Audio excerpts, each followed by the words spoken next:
Point number 5, जैसे कि बता आपको for the sunglasses,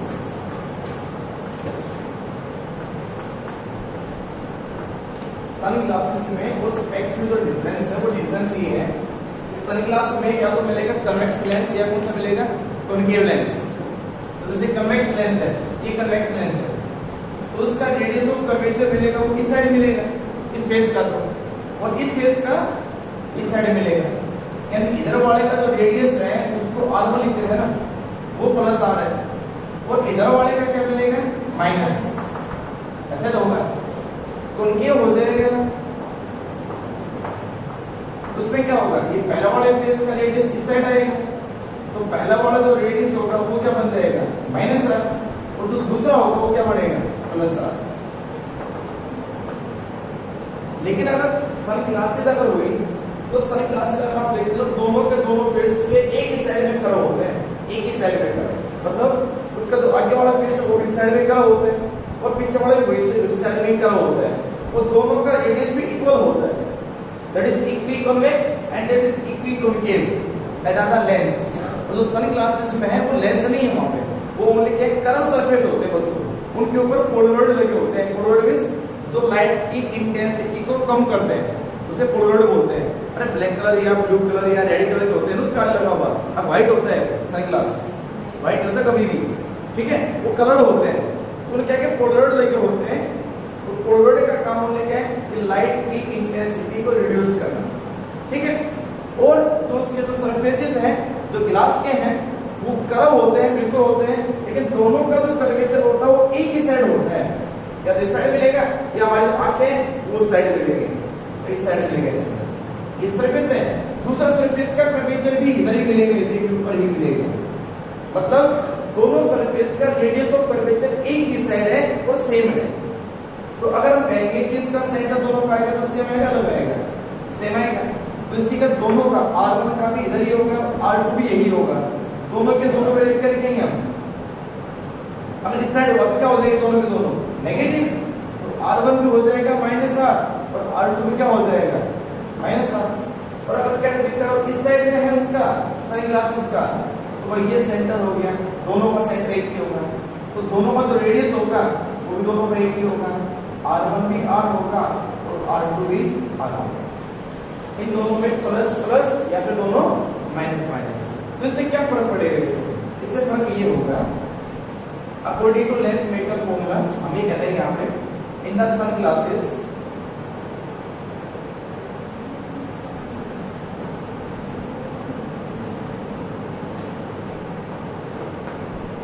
sunglasses both curvatures जो कर्व होंगे वो आर इन सेम डायरेक्शन, दोनों के दोनों सेम डायरेक्शन में होंगे। और दूसरा दोनों के दोनों रेडियस या तो पॉजिटिव होंगे या दोनों के दोनों नेगेटिव होंगे। According to lens maker formula, क्या फॉर्मूला था 1/f म्यू माइनस 1 या फिर म्यू 2 बाई म्यू 1 कुछ भी कह सकते हैं, और इनटू था 1/r1 माइनस 1/r2। अब इसमें वैल्यू अगर पुट कर दी, r1 की जगह भी r और r2 की जगह भी r, ये दोनों के दोनों सेम आ गए, तो 1/r माइनस 1/r क्या हो जाएगा, अरे क्या हो जाएगा cancel, 1/f equal to mu minus 1 1/r minus 1/r, क्या आंसर है 1/f कितना आएगा 0 और f कितना होगा इनफाइनाइट, और 1/f power of the lens होती है, पावर के 0। तो किसी भी सन ग्लास की पावर 0 होती है, ना वो कन्वर्स करेगा ना डाइवर्स करेगा, उसकी फोकल लेंथ इनफाइनाइट।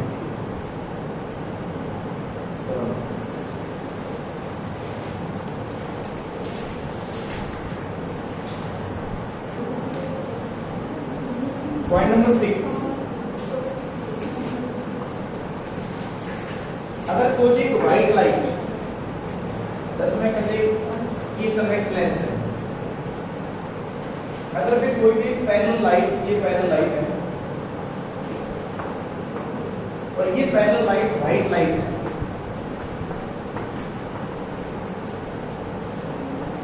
व्हाइट का मतलब है कॉम्बिनेशन ऑफ 7 कलर्स, सभी सातों कलर का मिक्सिंग है, कॉम्बिनेशन है। तो 7 कलर इस लाइट में है। तो जब किसी भी लेंस में से जाएंगे तो इसमें सब सातों colour means red, blue, violet जितने भी ब्लू हैं वो सभी कलर क्या सभी के सभी एक ही पॉइंट पे कन्वर्ज होंगे, जो कि इसका फोकस कहलाता है। इस लेंस का जो फोकस है क्या वो एक होगा कि डिफरेंट हो जाएगा? एक कॉन्सेप्ट है क्वेश्चन सिंपल सा, इसके ऊपर बेस है तो एक पहले इसकी प्रॉपर्टी पढ़ेगा कि फोकल लेंथ में और जो कलर का मतलब होता है वेवलेंथ, कलर की कैरेक्टरिस्टिक होती है वेवलेंथ, तो उसके वेवलेंथ में और रिफ्रैक्टिव इंडेक्स में और फोकल लेंथ में क्या रिलेशन होती है। तो सबसे पहले जो पढ़ रहे हैं लेंस में क्या फॉर्मूला ये था कि वी नो कि 1/f is equal to mu minus 1 और into 1/r1 minus 1/r। Focal length होती है वो रिफ्रैक्टिव इंडेक्स के इनवर्स है। पहली बात। दूसरी बात, अगर अपने रिफ्रैक्शन का पहला टॉपिक पढ़ा है और उसमें याद आपको तो रिफ्रैक्टिव इंडेक्स में और वेवलेंथ में भी रिलेशन होती है।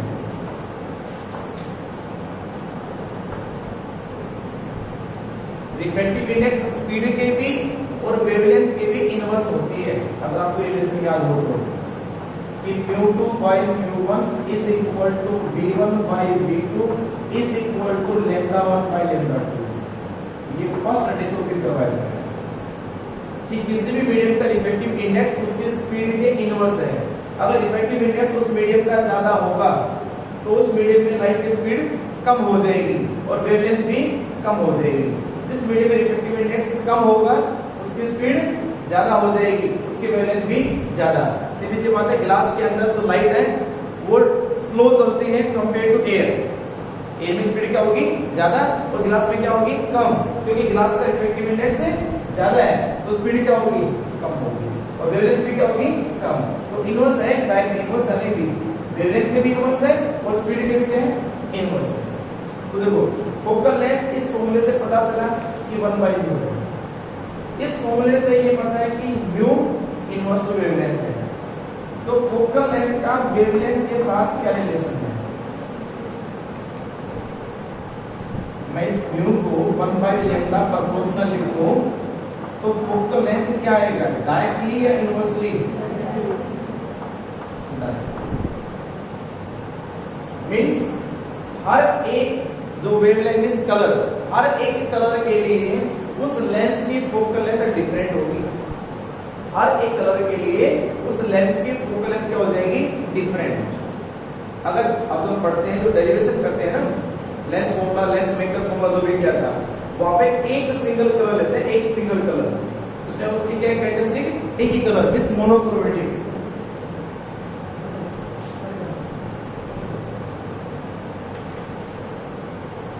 मोनोक्रोमेटिक मींस मोनो मींस एक, मोनोक्रोमेटिक मींस सिंगल कलर, उसमें एक ही कलर होता है।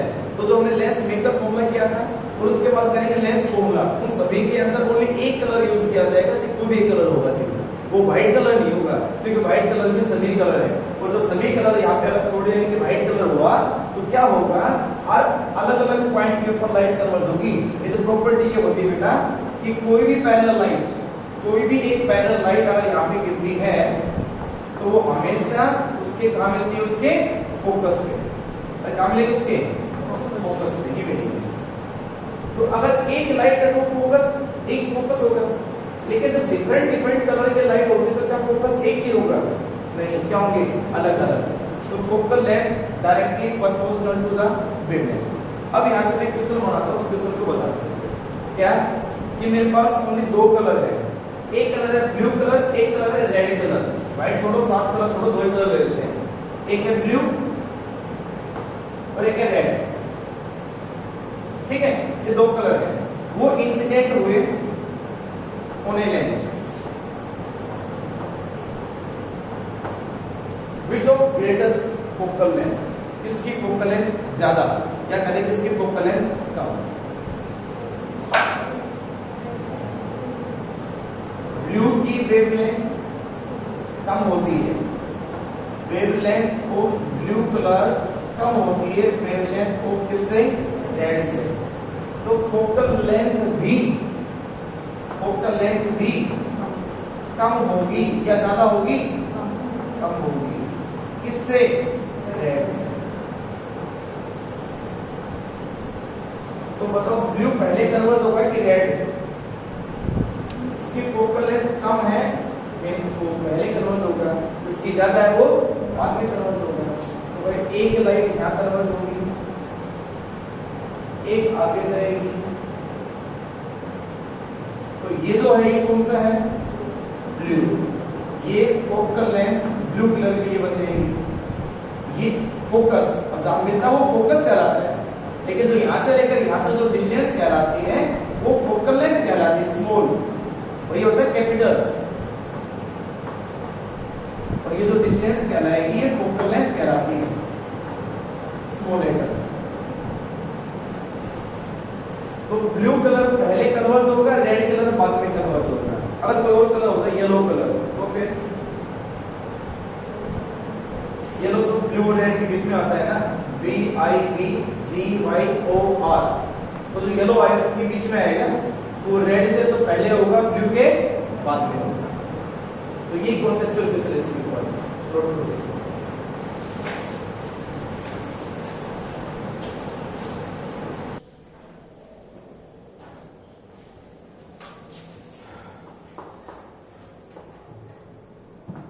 लेंस फॉर्मूला, लेंस फॉर्मूले के अंदर पहले वही अज्यूम्पशन और कन्वेंशन। अज्यूम्पशन कन्वेंशन सिमिलर है, बहुत सिमिलर ही है जो लेंस मेकर के अंदर थे, कुछ अलग नहीं है। तो पहले इसके लिए लेते हैं हम अज्यूम्पशंस क्या क्या हैं।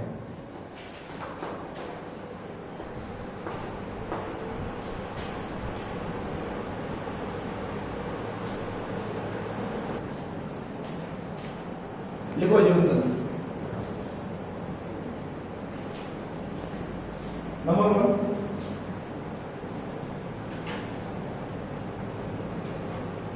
the size of object should be small,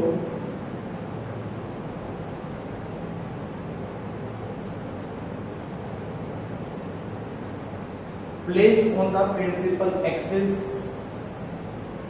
placed on the principal axis. Number 2, aperture of the lens should be small, aperture of the lens should be small.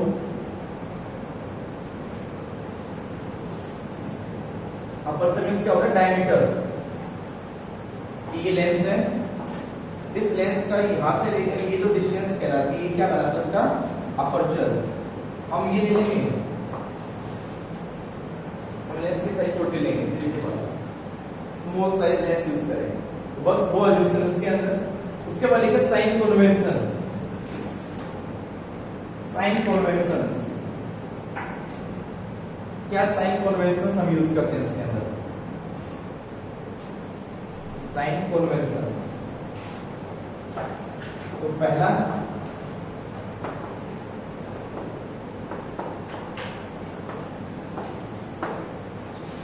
क्या लिखते हैं हम, मिरर के लिए या सरफेस के लिए all the distance are measured from the pole, या लिखेंगे all the distance are measured from the optical centre. लिखो all the distances are measured from the optical centre.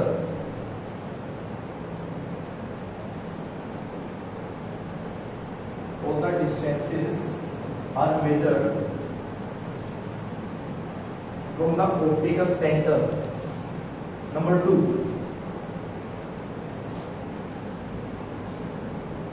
in the direction of incident,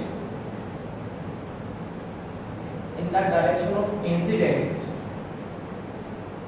of light,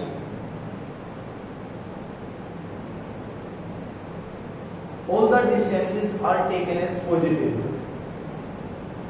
all the distances are taken as positive and vice versa, और उसका उल्टा, मतलब incident के opposite होगा तो negative, ये वही है, कोई अलग नहीं है। तो सबसे पहले हम लेंस को फॉर्म करते हैं कॉन्वेक्स लेंस के लिए, और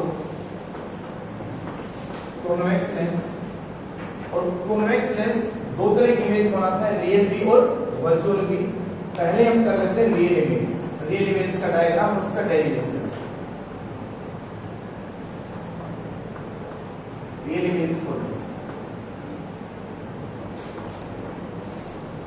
तो किसी भी लेंस में, किसी भी स्फेरिकल रिफ्रैक्टिंग सरफेस में रियल इमेज बनती है उसके पीछे की साइड, और मिरर में कहां बनती है, उसके सामने।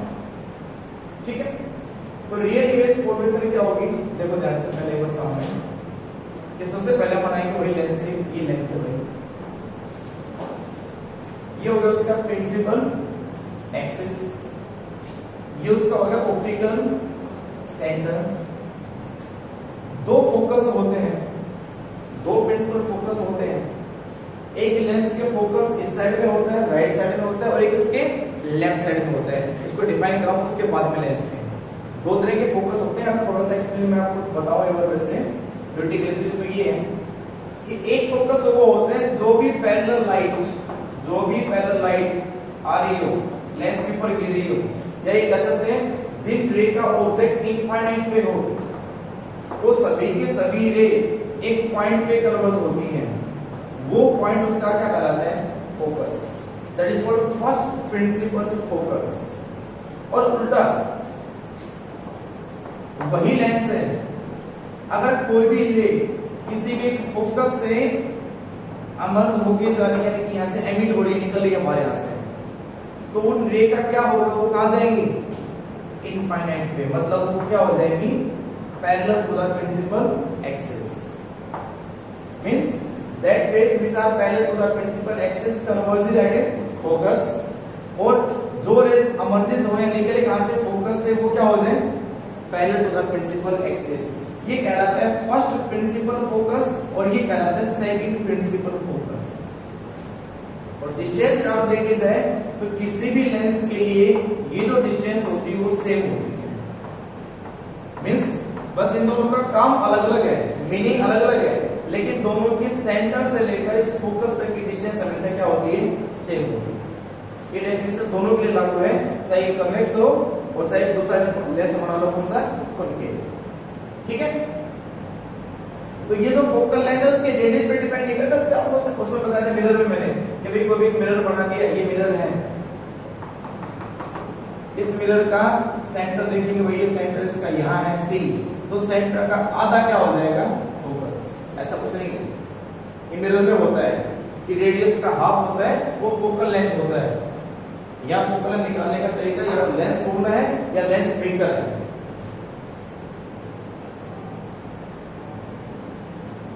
तो हम एक ऑब्जेक्ट को, तो मान लेते भाई इसका फोकस इस साइड में ये है, मान लिया, ठीक है, और इस साइड में यहाँ ये रहा, और अगर ये f है तो ये हो जाएगा 2f, डबल डिस्टेंस, और भाई 12 से बियॉन्ड में रख दे ऑब्जेक्ट, यहां रख दे ऑब्जेक्ट,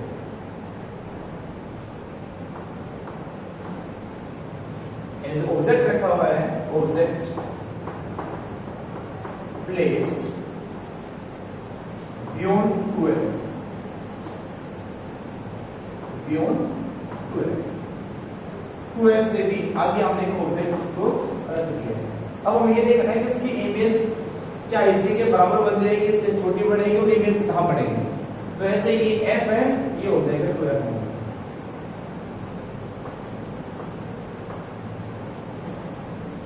तो जो ray parallel to the principal axis जाएगी वो कहां जाके मिलेगी भाई, फोकस से पास होगी।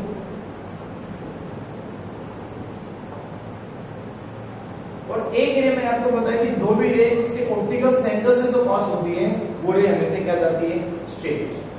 तो कैसे पास करो उसमें से, ये अगर ऑप्टिकल सेंटर है तो ऐसे करोगे तो भी सीधी जाएगी, ऐसे करोगे तो भी सीधी जाएगी, और ऐसे भेजेंगे तो भी सीधी जाएगी। ऑप्टिकल सेंटर से कोई भी रे का कोई डेविएशन नहीं होता है, वो लाइन हमेशा स्ट्रेट जाती है। तो एक लाइन को आप भेजेंगे, रे को भेजेंगे इसके सेंटर से,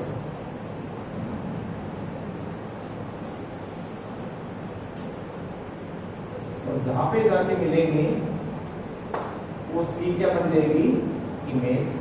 ये इमेज है, ये ए है तो ये बन जाएगा ए डैश, और ये हो जाएगा बी डैश। तो इमेज कहां बनेगी, ऑब्जेक्ट रखा हुआ था 2f से भी आगे बियॉन्ड द 2f, और जो इमेज बनी वो बनेगी f और 2f के बीच में। साइज में छोटी है बड़ी है, ये जो साइज होगी ऑब्जेक्ट के साइज इसकी इमेज के साइज से थोड़ी सी बड़ी होगी, यानी ये बड़ा होगा, यानी ऑब्जेक्ट बड़ा होगा और इमेज इसकी छोटी होगी। अगर ऑब्जेक्ट को और थोड़ा दूर रख देंगे हम तो उसकी इमेज और छोटी आएगी, लेकिन बढ़ेगी किसके बीच में, f और 2f के बीच में है। अब इतना दूर करते चले जाओ, इमेज बनेगी दोनों के बीच में ही, लेकिन साइज में छोटी होती चली जाएगी। ठीक है, और थोड़ा सा आगे बताऊं, अगर मैं ऑब्जेक्ट को बिल्कुल एग्जैक्ट 2f पे रख दूं, एग्जैक्ट 2f के ऊपर यहां रख दूं, तो इमेज कहां बनेगी,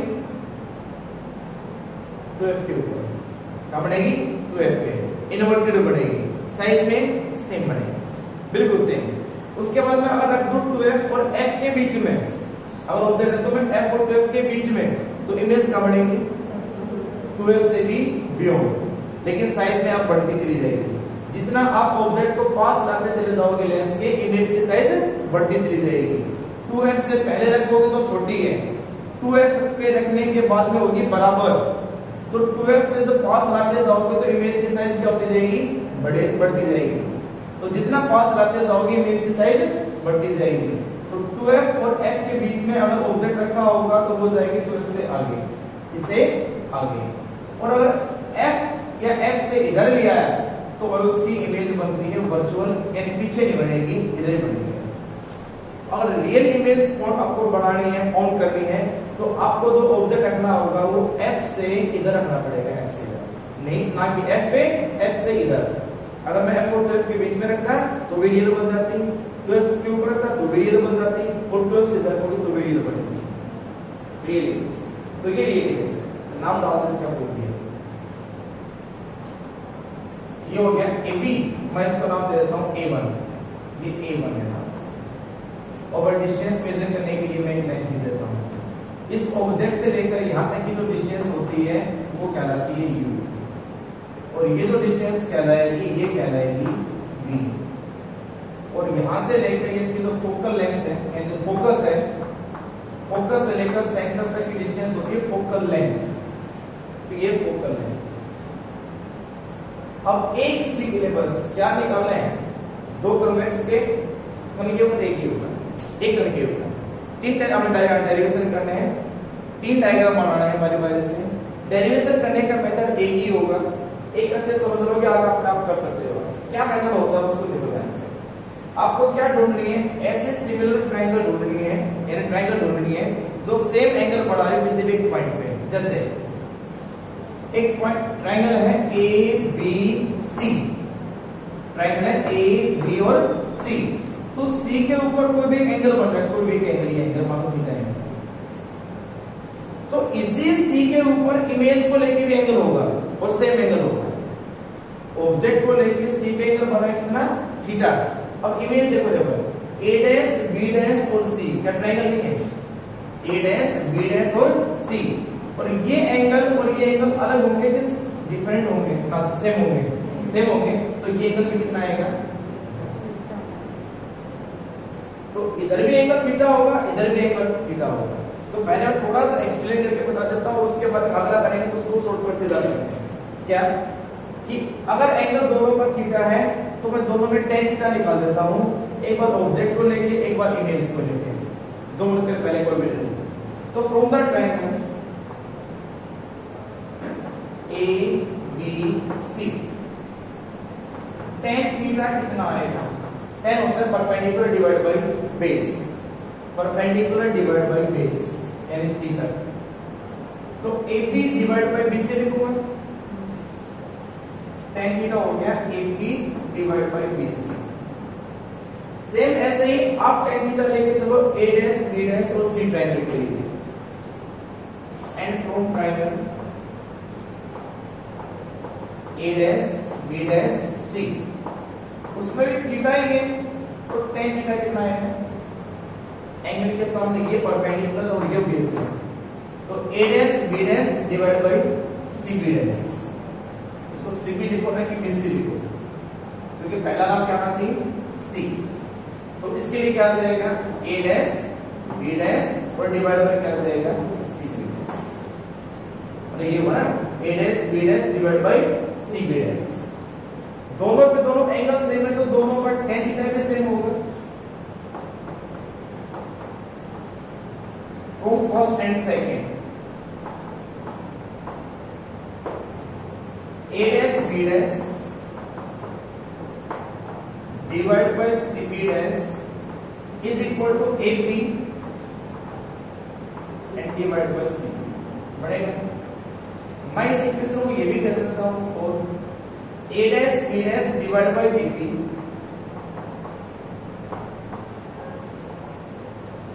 and equal to CB dash divided by CB। अब काट लग गया ना, अब सीधे C काट दो, C डिस्टेंस नहीं है, नाम है पूरा ये, ठीक है समझना।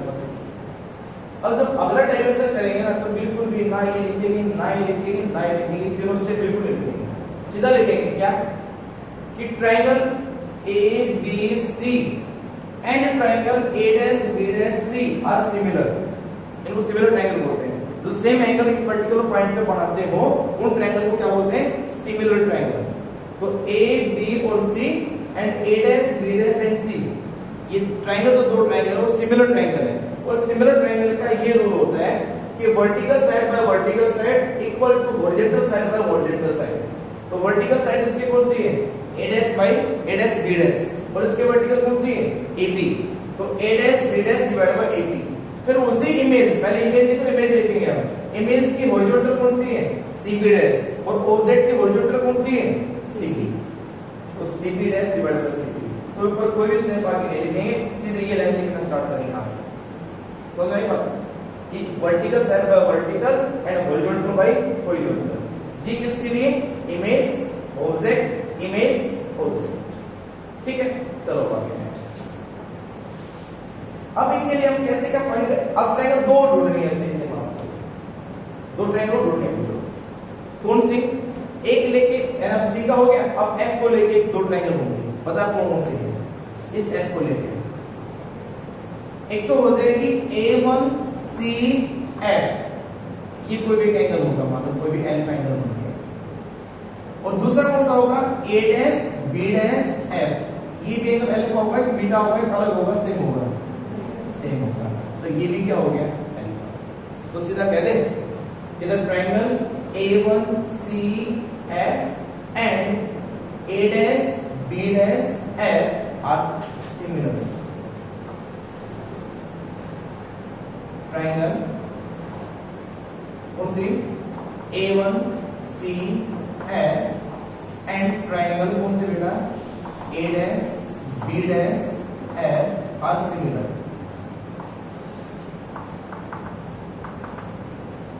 उधर आपको बताया था मैंने, वही यहाँ पे लगा दे क्या, vertical side by the of the image क्या है A dash B dash, और वर्टिकल साइड इसका divide by A1C is equal to horizontal side of this B dash F या F B dash, या कोई नाम दे सकते हो आप, तो मैं लिख दे B dash F and divide by इसका हॉरिजॉन्टल साइड कौन सी है CF।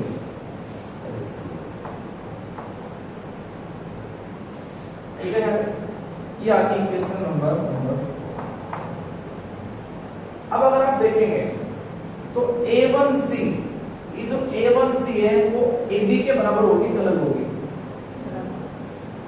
जो A1C है वो AB के इक्वल है, तो मैं इस A1C को AB लिख सकता हूं,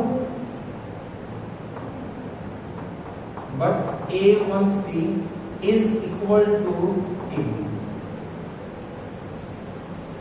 from 4 क्या बनेगा A dash B dash divided by AB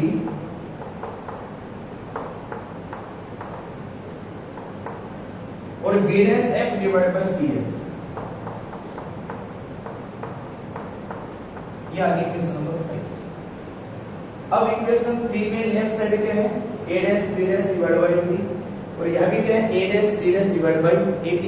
तो इक्वेशन थर्ड को और फिफ्थ को कंपेयर कर सकते हैं।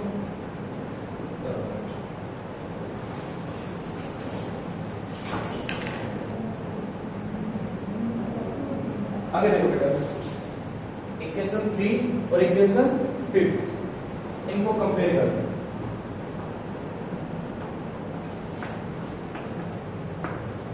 फॉर्म लिख देंगे बेटा CB dash divide by CB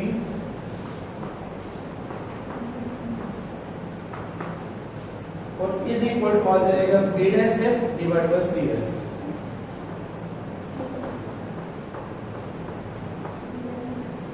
अब आप ये देखो CB डैश कितनी वैल्यू है C से लेकर B डैश तक की वैल्यू कितनी है B। अरे क्या वैल्यू है b प्लस माइनस देखने के बाद में यानी भी पता है इसका cb का भी पता है b डैश f ये डिस्टेंस कितनी होगी अपने इसको कैसे निकालेंगे नीचे वाले क्या cf तो c से लेकर f तो पता है फोकल लेंथ है मुझे क्या निकालना बाकी है b डैश f तो b डैश f के लिए क्या करेंगे क्या कैसे लिखेंगे इसको अब b डैश f को ये क्या सीधा कन्वेंशन मत लगा देना। अगर सीधा आपने b माइनस f लिख दिया कन्वेंशन लगा दिया तो उसे आप गलत करोगे। आप इसको अपने क्रम में लिखें कि जो b डैश f है वो कहलाएगा cb dash minus cl cb dash minus cl। तो आप इसको ये कह सकते हो यानी ये तो पता ही है cb डैश ये भी पता है b डैश ऑफ f है इसके वैल्यू हमने लिख दी c b dash and minus CL ठीक है ना CL और डिवाइड बाय क्या आ जाएगा CL और अब लिख देंगे हम using sign convention put all the values using sign conventions put all the values सभी वैल्यू पुट कर सकते क्या निकलता है CB डैश C से लेकर B डैश तक लाइट भी इधर ही जा रही है रे भी इधर ट्रेवल कर रही है और डिस्टेंस भी कहां से कहां है C से लेकर B डैश तो C B dash in the direction of incident या अपोजिट इन द डायरेक्शन। अब इन द डायरेक्शन होगा तो पॉजिटिव उसका मतलब C B डैश की वैल्यू B आएगी वो पॉजिटिव लिखेंगे तो C B डैश हो गया B divide by C B नाम है C से B और लाइट जा रही है B से C लाइट ऐसे ट्रेवल कर रही है तो ये है अपोजिट तो C से लेकर B जो डिस्टेंस लिखेंगे वो क्या लिखेंगे माइनस u तो ये आ जाएगा minus u is equal to CB dash अभी लिखा था तो B माइनस CF C से F भी लाइट जा रही है और C से F की डिस्टेंस ले रहे हैं तो क्या आ जाएगी F तो ये आ जाएगी B minus F divide by CF क्या है F क्रॉस मल्टीप्लाई कर देंगे क्रॉस मल्टीप्लाई करेंगे तो ये आ जाएगा VF is equal to minus UV और इन दोनों का क्या हो जाएगा प्लस कितना हो जाएगा UF अरे बताओ ये हुआ ना VF माइनस UV और प्लस हो जाएगा UF और ये आ जाएगी इक्वेशन नंबर 7। इस इक्वेशन 7 को डिवाइड कर दो सीधा UVF तीनों टर्म से डिवाइडेड बाय UVF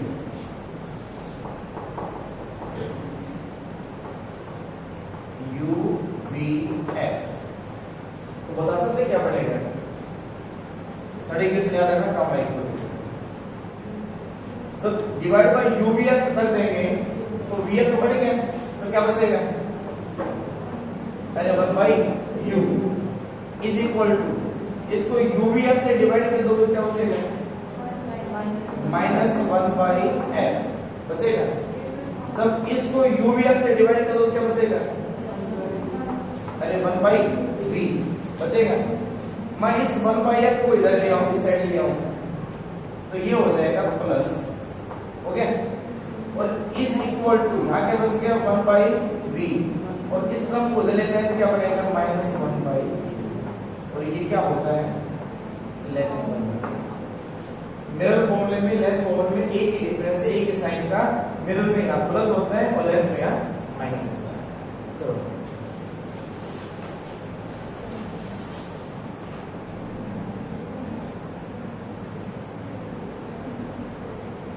तो कन्वेक्स लेंस की अब निकालते हैं मैग्नीफिकेशन, और मैग्नीफिकेशन कौन से? Linear magnification. तो जो भी हम काम करते जाएंगे किसी भी एक लेंस के लिए, एक इमेज के लिए, उसकी मैग्नीफिकेशन भी निकालते जाएंगे। लीनियर मैग्नीफिकेशन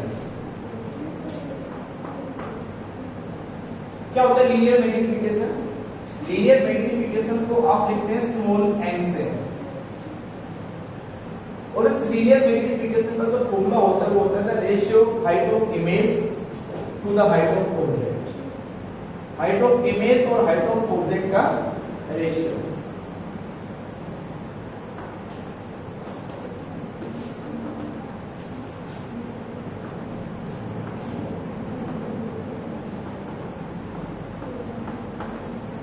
इसका मैग्नीफिकेशन क्या वो बताऊं से पहले फॉर्मूला आ जाए उसके बाद। कि मैग्नीफिकेशन होता है हाइट ऑफ इमेज और हाइट ऑफ ऑब्जेक्ट। तो पहले इसका वैल्यू फाइंड करके फिर इसमें डिटेल्स पढ़ेंगे। बताओ हाइट ऑफ इमेज क्या है? a dash b dash, a dash b dash, और हाइट ऑफ ऑब्जेक्ट क्या है? ab। इक्वेशन हमारे पास 8 होगी थी, नंबर मान लेते हैं 9। फ्रॉम इक्वेशन थर्ड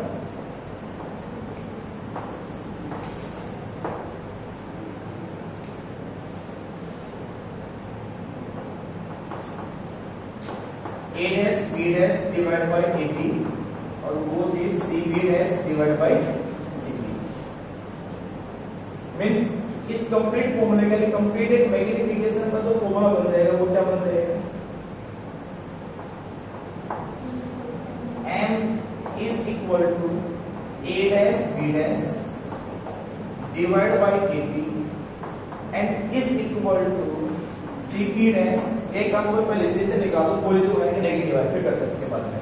चलिए बताओ, पहले बता देता हूं, लंबा काम हो जाएगा।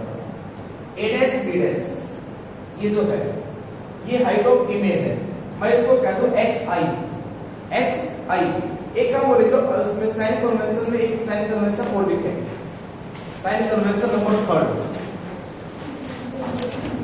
साइन कन्वेंशन 2 लिखवा दे। First, or the distance measured from the optical center in the direction of incident light taken as positive, distance are taken as positive and vice versa। और थर्ड एक और लिखें, the height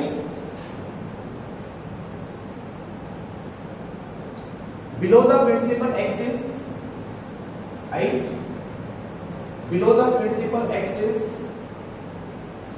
taken as negative, height below the principal axis taken as negative and vice versa, उल्टा हो गया, and above the principal axis taken as positive, above the principal axis taken as positive। तो a dash b dash इस principal axis से below है और ab क्या है? अबव है। ये क्या लेंगे? नेगेटिव, ये क्या लेंगे? पॉजिटिव। तो भाई हम इसको ये कह सकते हैं, और m इज इक्वल टू ये हो जाएगा minus h i height of image, और ये हो गया ab, ये होगा plus that is height of object h। ये मैग्नीफिकेशन प्लस है या माइनस है? अरे नेगेटिव है कि पॉजिटिव है? अरे माइनस आ रहा है, तो ये नेगेटिव मैग्नीफिकेशन है। नेगेटिव मैग्नीफिकेशन का सिग्निफिकेंस होता है प्लस, नेगेटिव का साइज से कोई रिलेशन नहीं है। नेगेटिव सिग्निफिकेंस, नेगेटिव का ओनली इतना सा सिग्निफिकेंस है कि इमेज बढ़ेगी वो रियल और इन्वर्टेड बढ़ेगी। नेगेटिव साइन है, नोट करें, signify that image form is real and inverted. Image जो बढ़ेगी वो रियल बढ़ेगी और इन्वर्टेड बढ़ेगी, ये इसका मतलब है।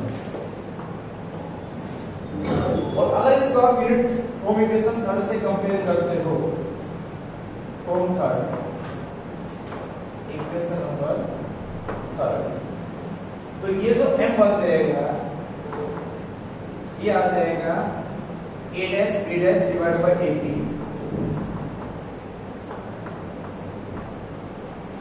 और इज इक्वल टू हो जाएगा cb dash divide by cb। और जो सभी वैल्यू पुट करेंगे यहाँ पे तो ये बन जाएगा m is equal to a dash b dash तो हो गया माइनस ऑफ hi, a हो गया ho, cb डैश का v और cb का माइनस v।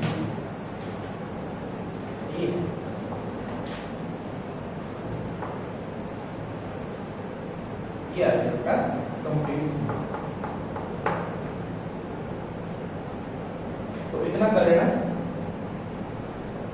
चल इसमें मैग्निफिकेशन का और इसका ग्राफ करेंगे और कन्केव लेंस का करेंगे, ठीक है। करके पहले से कन्वेक्स का वर्चुअल इमेज का, चलो उसको